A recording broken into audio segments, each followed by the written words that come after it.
অসমের স্বপ্ন পূরণ হতে শুরু হয়েছে আর এই স্বপ্ন পূরণ হচ্ছে প্রধানমন্ত্রী নরেন্দ্র মোদীর নেতৃত্বে। গতকাল কামরূপ সার কারখানা নয়া প্রকল্প উদ্বোধনী অনুষ্ঠানে এমন মন্তব্য করেন মুখ্যমন্ত্রী Himanta Biswa Sarma. Bureau report, Barak vision. প্ৰাণৱন্ত কৰিব লাগে।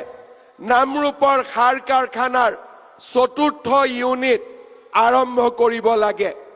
প্ৰধানমন্ত্ৰী নৰেন্দ্ৰ মোদী ডাঙৰীয়াক আমি নামৰূপৰ ৰাইজৰ আশা আৰু আকাংক্ষাৰ কথা অৱগত কৰিছিলোঁ আৰু আমি তেখেতক কৈছিলোঁ যে 5 লাখ মেট্ৰিক টনৰ এটা ইউৰিয়া উৎপাদনৰ প্ৰকল্প ভাৰত চৰকাৰে প্ৰস্তুত কৰিছিলে, তাক আপুনি অনুমোদন দিব লাগে।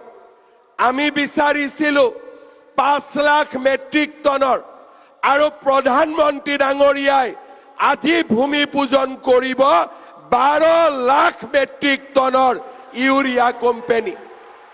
10,000 কোটি টকা ইয়াতে ব্যয় কৰা হ'ব আৰু অসমৰ ৰাইজৰ আবেগৰ প্ৰতি সন্মান জনাই আমাৰ ৰাজ্য চৰকাৰকো এই সমস্ত প্ৰকল্পত 40% অংশীদাৰ ল'বলৈ প্ৰধানমন্ত্ৰী ডাঙৰীয়াই আমাক সুযোগ দিছে। কেইটামান দিনত আমাৰ ৰাজ্যখনৰ বাবে কেইবাটাও প্ৰকল্প প্ৰধানমন্ত্ৰী ডাঙৰীয়াই আমাক উপহাৰ দিছে।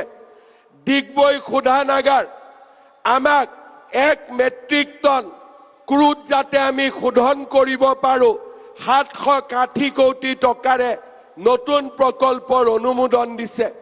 নামৰূপত সাৰ কাৰখানাৰ বাবে 10,000 কোটি টকাৰ অনুমোদন দিছে।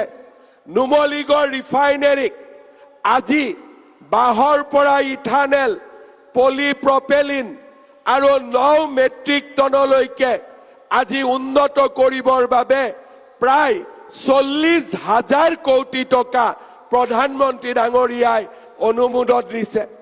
জাগিৰোডত ছেমি কণ্ডাক্টৰ, গুৱাহাটীত বিমানবন্দৰ আৰু ধুবুৰীত থাৰ্মেল পাৱাৰ প্ৰজেক্ট আৰু শিলচৰত নতুন বিমানবন্দৰ, নুমলীগড়ৰ পৰা কলিয়াবৰলৈ কাজিৰঙাৰ ওপৰেদি 32 কিলোমিটাৰৰ এলিভেটেড কৰিডৰ, গহপুৰ আৰু গোলাঘাটৰ মাজত ব্ৰহ্মপুত্ৰৰ তলেদি সুৰংগ